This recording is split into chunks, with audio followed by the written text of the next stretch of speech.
David Walliams, Rat Bagger. Guys, if you hear anything in the background, sorry.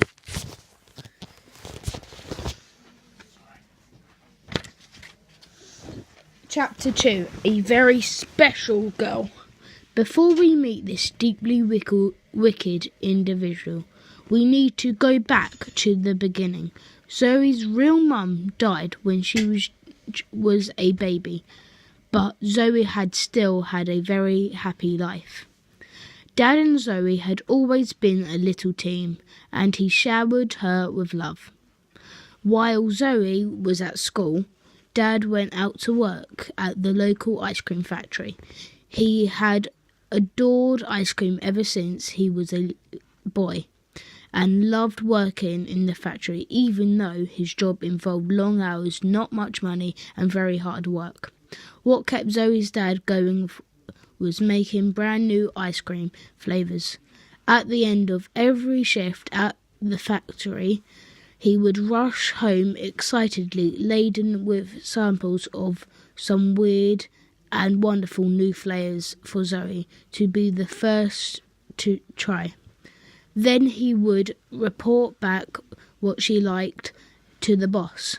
These were Zoe's favourites: Sherbet Bang, Bubblicious Bubblegum, Triple Choco Nut Fudge Swirl, Candy Floss Supreme, Caramel and Custard, Mango Surprise, Cola Cube and Jelly, Peanut Butter and Banana Foam, Pineapple and Licorice, Whiz Fizz Space Dust Explosion.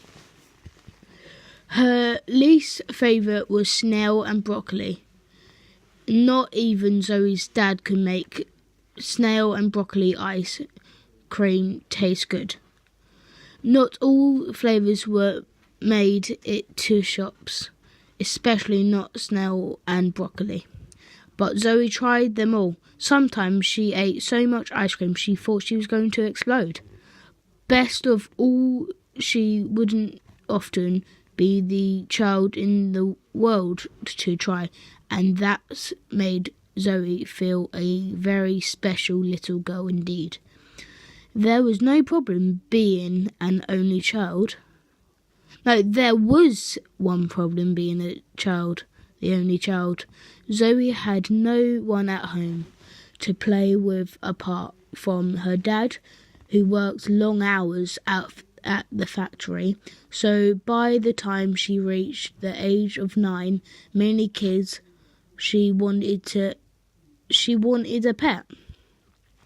All her heart and soul, it wouldn't have to be a hamster. She just needed something, anything, to love, something that she hoped would love her back.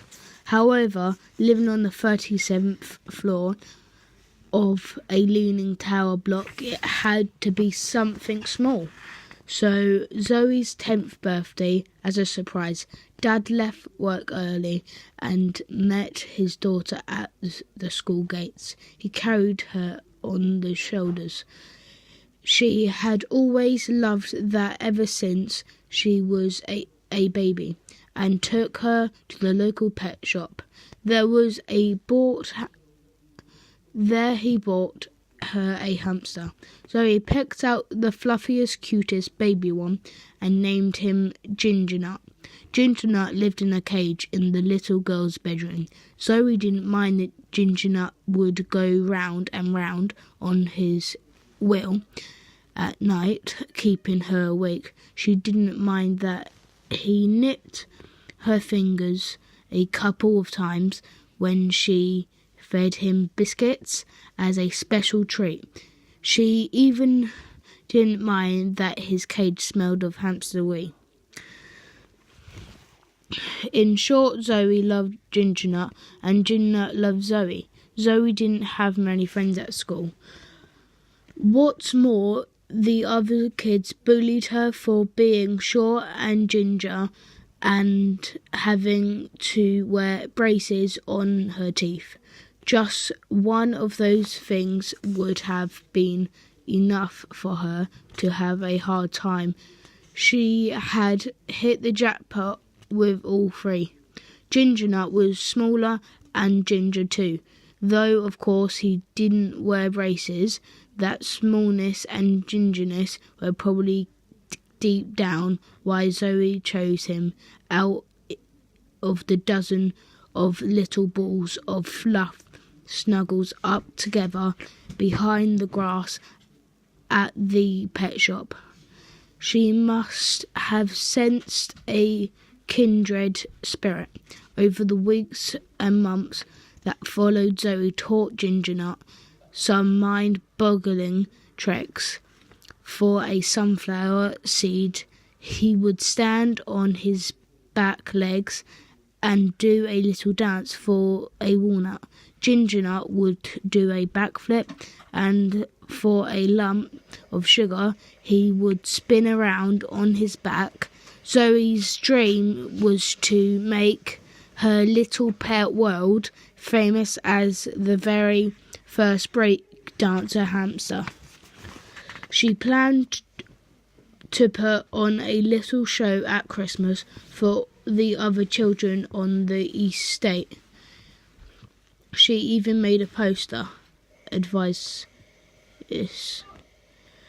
Then one day, Dad came home from work with some very sad news which would tear their happy little family apart. So guys, that was chapter 2 of Rat Burger by David Walliams. Hope you guys enjoyed. Next chapter is called chapter 3, Nothing.